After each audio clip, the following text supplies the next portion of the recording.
May mga bagay na kapag itinago mo sa iyong sarili, nagiging sandata ito para sa iyong kapayapaan at tagumpay. Ngunit kapag ibinulgar mo sa lahat, nagiging kahinaan na pwedeng gamitin laban sa iyo. Kaibigan, isipin mo ito, sa mundong puno ng ingay, tsismis at paghusga, ang marunong manahimik ay siyang tunay na nagtataglay ng lakas. Sapagkat hindi lahat ng sikreto ay dapat malaman ng iba at hindi lahat ng iniisip mo ay dapat lumabas sa iyong bibig. Ang taong marunong pumili ng mga salitang bibitawan ay siyang taong naglalakad ng may dignidad, respeto at tunay na kalayaan. At tandaan mo, ang tunay na karunungan ay hindi laging nakikita sa dami ng iyong sinasabi, kundi sa mga bagay na pinipili mong hindi banggitin. Kung kaya pakinggan mong mabuti ang mga aral na ito, sapagkat maaari nitong baguhin ang paraan ng iyong pamumuhay at ang direksyon ng iyong kinabukasan. Kaya bago tayo magsimula, kaibigan at kapatid, muli, inaanyayahan kita na mag-subscribe sa ating channel para lagi kang updated sa mga bagong videos na aking gagawin at babago sa pananaw mo sa buhay. Ngayon, kung handa ka na, samahan mo ako sa isang paglalakbay ng pagninilay at pagkatuto. Isa-isahin natin ang mga bagay na mas mabuting manahimik ka na lamang at huwag ipagsabi kaninuman. Dahil sa bawat lihim na marunong mong ingatan, mas umiigting ang iyong lakas at mas malinaw mong makikita ang tunay na daan patungo sa pag-angat ng iyong buhay. Number 1. Mga plano mo sa buhay. Kaibigan, isa ito sa pinakamahalagang aral na dapat mong tandaan. Marami ang natitisod hindi dahil mahina sila, kundi dahil sila mismo ang naglatag ng kanilang mga plano sa maling tao. Kapag ibinunyag mo agad ang lahat ng iniisip mong gawin, binibigyan mo rin ng pagkakataon ng ibang tao na husgahan ka, kontrahin ka, o minsan pa nga agawin ang mismong ideya na pinaghirapan mong buuin. Hindi lahat ng makikinig ay tunay na kaibigan at hindi lahat ng ngiti ay tanda ng pagsuporta. Sabi ni Marcus Aurelius, "The more we value things outside our control, the less control we have."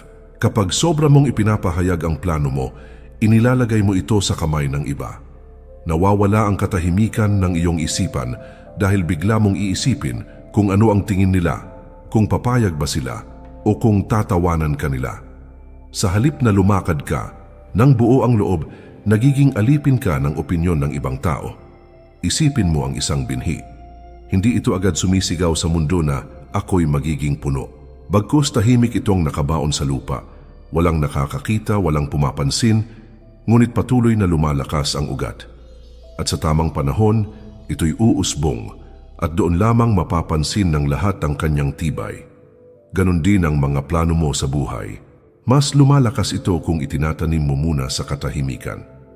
Sabi rin ni Marcus Aurelius, "The happiness of your life depends upon the quality of your thoughts." Kaya bantayan mo ang iniisip mo at higit sa lahat, bantayan mo rin ang lumalabas sa iyong bibig. Ang tunay na karunungan ay nasa kakayahang piliin kung ano ang nararapat sabihin at kung ano ang dapat manatiling lihim. Huwag mong ipagsabi ang lahat ng plano mo dahil sa dulo, hindi mga salita ang huhusga sa iyong halaga, kundi ang mga resulta ng iyong tahimik ngunit tapat na pagkilos. At kapag dumating ang oras ng iyong tagumpay, hindi mo na kailangang ipaliwanag ang sarili mo. Ang bunga ng iyong pagsusumikap ang magsasalita para sa iyo. Number 2. Ang mga kabutihang nagawa mo. Isa sa pinakamalaking pagkakamali ng tao ay ang ipagsigawan ang bawat kabutihang kanyang ginawa. May ilan na kapag tumulong, agad na naglalabas ng kwento. Kapag may naabot na maliit na tagumpay, agad na ipinapahayag sa iba. Ngunit ang tunay na kabutihan ay hindi kailangan ng palakpak at ang tunay na tagumpay ay hindi umaasa sa pagkilala ng mundo. Sabi ni Marcus Aurelius, "Waste no more time arguing about what a good man should be. Be one." Hindi kailangan ipaliwanag kung ikaw ay mabuti.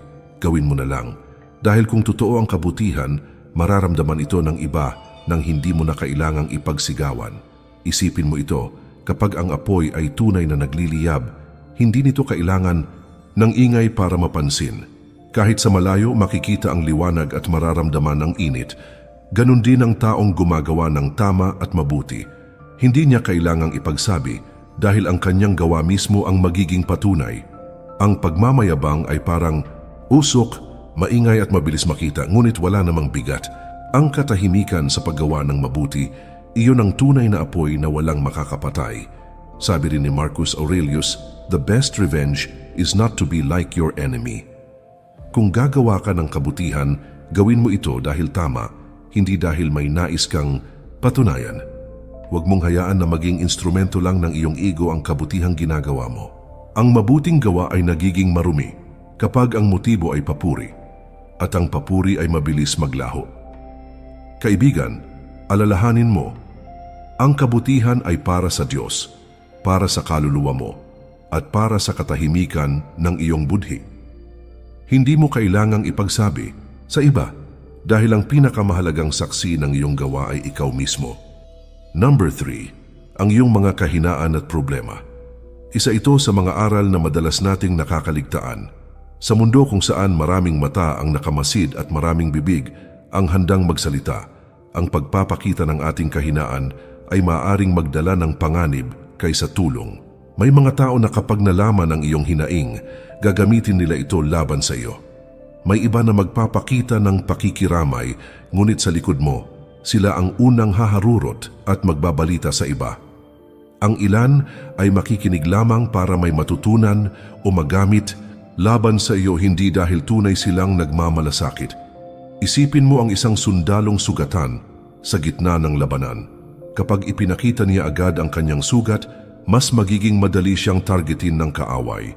Ngunit kung marunong siyang tahimik, palihim na aalagaan ang kanyang sarili, lilipat, magpaplanong muli at patuloy na lalaban, darating ang araw na siya'y gagaling at mas matatag na babangon. Ganon din ang ating buhay. Ang mga problema at kahinaan ay parang sugat sa loob ng ating kaluluwa. Kung ipapakita natin ito sa lahat, mas lalo lamang itong nagiging pabigat. Kung iingatan at aalagaan ito sa katahimikan, mas mabilis itong haharapin at mas magiging lakas natin sa hinaharap. Sabi ni Marcus Aurelius, "You have power over your mind, not outside events. Realize this, and you will find strength." Tandaan mo, ang tunay na lakas ay hindi nakukuha sa pagpapakita ng ating kahinaan, kundi sa kakayahang kontrolin ang ating isipan at pananaw. Ang mga problema ay bahagi ng buhay, ngunit hindi natin kailangang ipakita ang bawat detalye sa iba. Ang tunay na karunungan ay nakikita sa kakayahang manahimik, mag-isip ng malinaw at magpatuloy ng tahimik kahit na ang mundo ay puno ng ingay. Kaya kaibigan, huwag mong ipagsabi ang lahat ng iyong kahinaan. Alagaan ang iyong budhi, palakasin ang sarili sa katahimikan, at piliin lamang ang mga taong tunay na mapagkakatiwalaan bago ibahagi ang iyong pinagdadaanan. Sa ganitong paraan, hindi lamang magtatagumpay ang iyong isipan, kundi ang iyong buong pagkatao ay lalakas at mas magiging matatag sa bawat hamon na darating sa buhay mo. Number 4, ang iyong yaman o tagumpay. Marami sa atin ang may tendensyang ipagsabi sa lahat kapag may nakamit tayong tagumpay o nadagdagan ang ating yaman. Ngunit sa mundong puno ng inggit, tsismis at galit, ang pagbubunyag ng kayamanan ay maaring magdala ng panganib, alitan at hindi ka nais-nais na atensyon. Ang mga tunay na matalino ay alam na ang tagumpay ay hindi palaging para ipagyabang, kundi para patibayin ang sarili at maibahagi lamang sa tamang paraan sa tamang tao. Isipin mo ang isang punong nagbunga. Hindi ito agad nagsasabi sa lahat ng sanga na nagbunga siya. Tahimik itong lumalaki at unti-unting lumalaganap ang mga bunga sa tamang panahon. Ganon din ang tagumpay. Ang tao na marunong manahimik ay patuloy na nagtatagumpay nang hindi iniingay sa mundo. Hindi kailangan ipagsigawan ang kayamanan. Ang tunay na halaga nito ay masusukat sa kung paano mo ito pinapangalagaan at ginagamit ng may karunungan. Sabi ni Seneca, "It is not the man who has too little, but the man who craves more, that is poor." Ang ibig sabihin nito, kaibigan, hindi ang dami ng meron ka ang magtatakda ng iyong lakas o katahimikan, kundi ang kakayahan mong hindi ipagsabi o gamitin ang yaman para lamang mapansin o mapasaya ang sarili sa opinyon ng iba. Ang tunay na kayamanan ay nasa katahimikan ng isip at sa kakayahang kontrolin ng sariling hangarin. Kaya kaibigan, bago mo ipagsabi o ipakita ang iyong yaman at tagumpay, isipin mo muna, para kanino mo ito? At mas mahalaga, ano ang tunay na dulot nito sa iyong katahimikan at paglago? Ang marunong ay nagtataglay ng kayamanan sa loob at hinahayaan lamang itong makita ng mundo sa tamang panahon, sa tamang paraan at sa tamang tao. Number 5, ang mga plano mo sa pag-ibig o relasyon. Ang puso ay isang delikadong bagay. Kapag ang bawat damdamin, plano o iniisip tungkol sa pag-ibig ay ikinukwento sa iba, madali itong nagiging paksa ng opinyon, panghuhusga at minsan pa kasamaan. Maraming tao ang hindi nakakaunawa ng lalim ng damdamin mo at may ilan na magagamit ito laban sa iyo, pumapasok sa buhay mo nang may sariling interes o panlilinlang. Kapag pinapahayag mo agad ang lahat, nawawala ang katahimikan at proteksyon na kailangan ng puso mo para lumago ng malaya at ligtas. Isipin mo ang isang mandirigma sa laban. Hindi niya isinasa publiko ang bawat taktika o plano sa harap ng kalaban. Kung gagawin niya ito, agad siyang magiging mahina at madaling matalo. Ganon din sa puso. Ang iyong damdamin at relasyon ay mas malusog at mas matatag kung pinapangalagaan at iniingatan sa katahimikan. Ang tunay na lakas ay hindi nasusukat sa dami ng narinig ng iba, kundi sa kakayahang protektahan ang iyong sariling kapayapaan at katahimikan sa harap ng mundo. Sabi ni Epictetus, "Keep yourself simple, good, pure, serious, unpretentious, a friend of justice, God-fearing, kind, full of affection, strong for your proper work." Ang kahulugan nito sa konteksto ng relasyon ay malinaw. Ang puso ay dapat panatilihing simple at tapat. Hindi mo kailangang ipagsabi ang lahat sa mundo. Ang tamang panahon at tamang tao lamang ang makakaalam ng lalim at katotohanan ng damdamin. Fuwesang labis na pagbubunyag ay nagdudulot ng kawalan ng katahimikan, at ang katahimikan ang pundasyon ng tunay na pagmamahal at respeto. Ingatan mo ang iyong puso. Huwag mong ilantad ang bawat lihim at plano sa iba. Sa katahimikan at pag-iingat, mas mapapangalagaan mo ang pagmamahal mo at mas magkakaroon ito ng pagkakataon na lumago ng tunay at malaya, hindi dahil sa opinyon o pakialam ng iba. Ang mga tamang bagay ay hindi ipinapakita sa lahat, kundi pinananatiling sagrado para sa mga nararapat na makakaalam. At sa oras na iyon, ang totoong halaga ng damdamin ay lalabas ng may tibay at dignidad. Number 6, ang iyong galit o sama ng loob.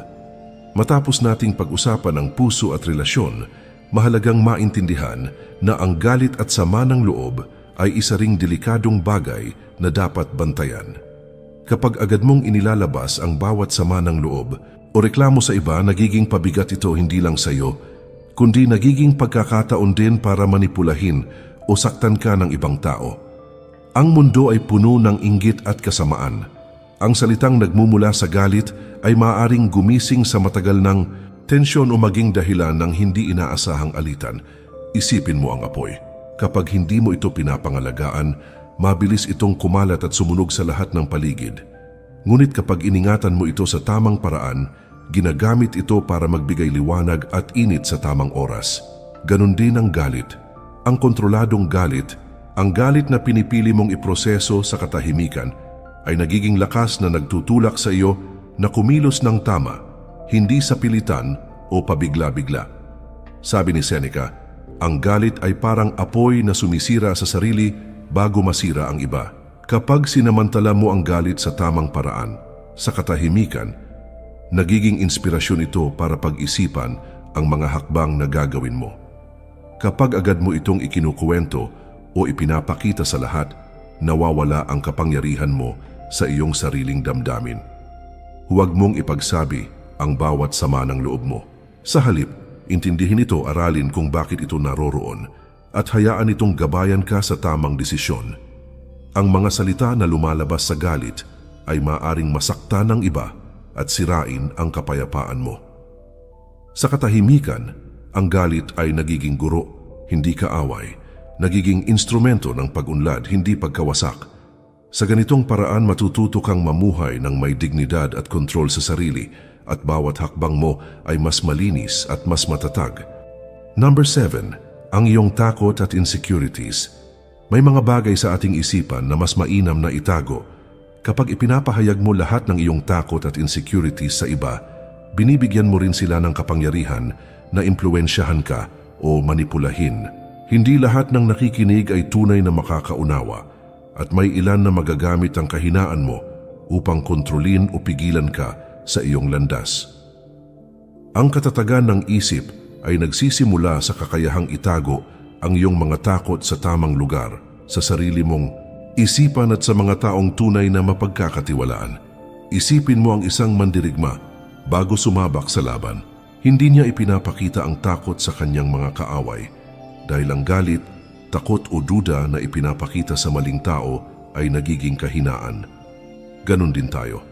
Ang ating takot ay dapat pinapangalagaan, inaaral at ginagamit bilang gabay para lumakas, hindi para ipakita sa lahat na mahina tayo. Sabi ni Epictetus, "It is not what happens to you but how you react to it that matters."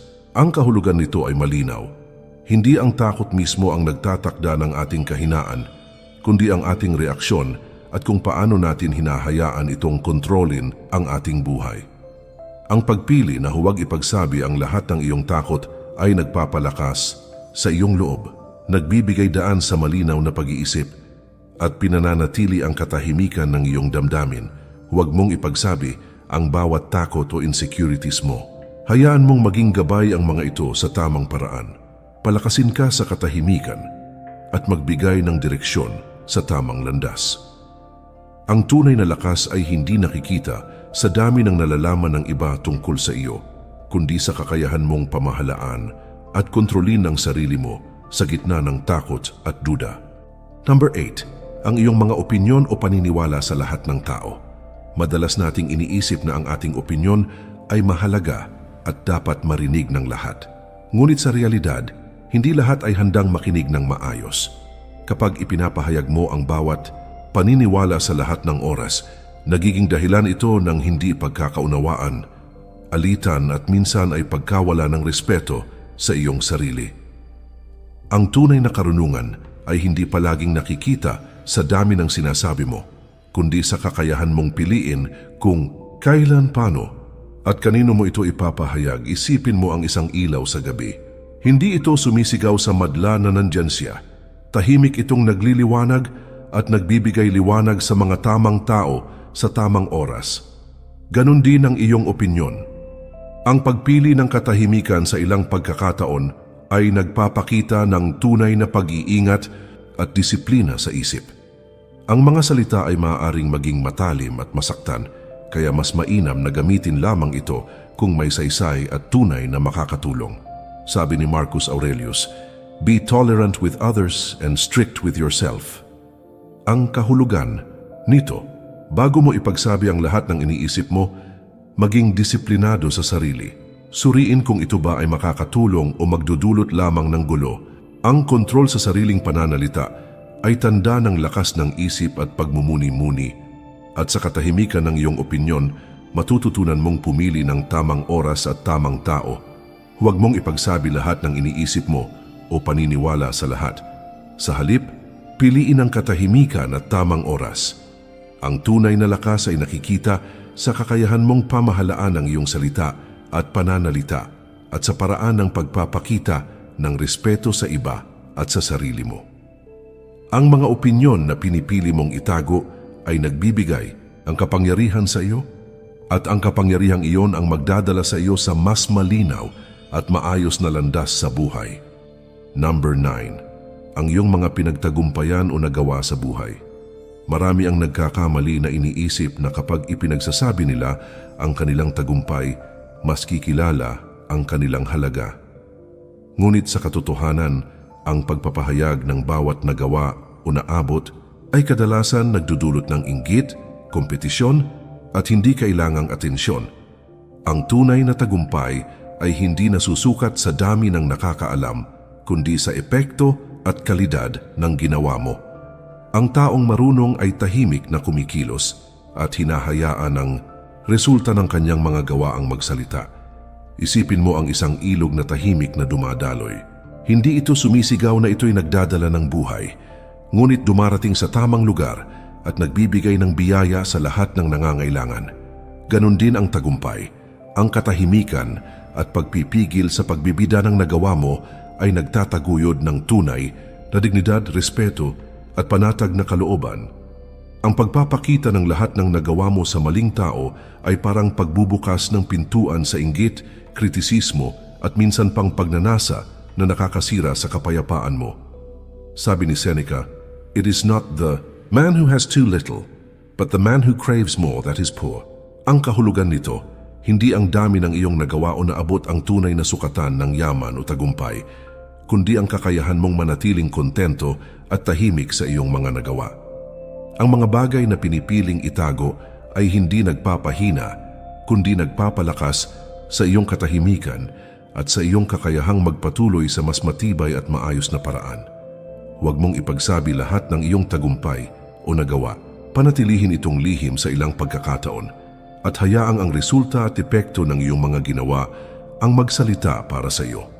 Sa katahimikan, mas lumalakas ang iyong karakter, mas malinaw ang iyong landas, at mas tataas ang dignidad mo sa sariling mata at sa mata ng iba. Number 10, ang iyong mga plano para sa hinaharap o ambisyon. Maraming tao ang naiisip na kapag ibinahagi nila ang kanilang mga ambisyon, mas magkakaroon sila ng suporta. Ngunit sa katotohanan, ang pagbubunyag ng lahat ng iyong plano ay nagbubukas ng pinto sa inggit, panghuhusga, at minsan panlilinlang. Ang ibang tao ay maaaring hindi makakaunawa sa lalim ng iyong pangarap at may ilan na magagamit ito upang hadlangan ka. Ang tunay na kalakasan ay nagmumula sa kakayahang tahimik na magplano, magtrabaho, at magpatuloy kahit walang nakakakita o nakakaalam. Isipin mo ang isang punong itinanim sa kagubatan. Hindi ito agad sumisigaw ng plano nito, ngunit sa paglipas ng panahon unti-unti itong tumataas, matatag at malakas, hanggang sa mapansin ng lahat ang bunga ng kanyang tiyaga. Ganon din ang mga ambisyon. Ang tahimik na pagsusumikap ay mas matibay kaysa sa pagbubulalas ng plano sa bawat tao sa paligid. Ang katahimikan sa pag-abot ng ambisyon ay nagtataguyod ng tunay na disiplina at determinasyon. Sabi ni Marcus Aurelius, "The impediment to action advances action. What stands in the way becomes the way." Ang kahulugan nito ay malinaw. Ang mga hadlang at pagtatangka ng iba na pigilan ka ay nagiging bahagi ng iyong landas, at ang tahimik na pagsusumikap ang magpapalakas sa iyo upang malampasan ang bawat balakid. Kapag iningatan mo ang iyong mga plano, hinahayaan mong lumakas at maging matatag ang iyong sarili bago ipakita sa mundo ang resulta ng iyong pagsisikap. Huwag mong ipagsabi ang lahat ng plano at ambisyon mo. Panatilihin itong lihim sa mga hindi nararapat makaalam at hayaan ang katahimikan at disiplina ang maging gabay mo. Sa ganitong paraan, bawat hakbang ay mas matibay, bawat tagumpay ay mas malalim ang halaga, at ang buhay mo ay aangat sa paraang hindi basta nakikita ng mata ng lahat, kundi ramdam at pinapahalagahan sa mismong puso at isipan mo. Ang tunay na kapangyarihan at kalayaan ay hindi nakukuha sa dami ng alam ng ibang tao tungkol sa iyo, kundi sa kakayahan mong kontrolin ang iyong salita, damdamin at isipan. Ang katahimikan ay hindi kahinaan, ito ay sandata. Ang pagpili na manahimik sa tamang bagay ay tanda ng karunungan, lakas ng loob at disiplina sa sarili. Kapag natutunan mong itago ang mga bagay na dapat manatiling lihim, mas magiging malinaw ang iyong landas, mas tatatag ang iyong isipan at mas lalago ang iyong buhay ng may dignidad at respeto, hindi lamang sa mundo, kundi higit sa lahat, sa sarili mo. Alalahanin mo bawat lihim na pinananatiling ligtas, bawat damdamin o plano na pinipili mong ingatan ay parang binhi na unti-unting tumutubo sa katahimikan. Sa tamang panahon ang bunga nito ay darating at makikita mo ang tunay na resulta ng iyong pagsusumikap, hindi dahil sa papuri o opinyon ng iba, kundi dahil sa iyong disiplina at determinasyon. Ang bawat hakbang na ginawa mo sa katahimikan ay nagdadala sa iyo ng mas malapit sa kalayaan ng isip at kapayapaan ng puso. Kaibigan at kapatid, muli, inaanyayahan kita na mag-subscribe sa ating channel para lagi kang updated sa mga bagong videos na aking gagawin at babago sa pananaw mo sa buhay. Sa bawat video, layunin nating matuto, lumago at mas mapalalim ang ating pag-unawa sa sarili at sa mundo. Huwag mong hayaang mawala ang pagkakataon na maging mas malakas at mas maalam. Dahil ang bawat aral na iyong pinapakinggan ay maaaring maging susi sa isang mas matatag at matagumpay na buhay. Manatili kang maingat sa salita, magpakatatag sa katahimikan at gamitin ang bawat aral na natutunan upang pagyamanin ang iyong isip at kaluluwa. Sa ganitong paraan, hindi mo lamang aangat ang iyong buhay, kundi magkakaroon ka rin ng kapayapaan na hindi matitinag ng sinuman o anumang pangyayari sa mundo. Maraming salamat po. Mag-ingat po tayo palagi at kay Lord palagi ang papuri.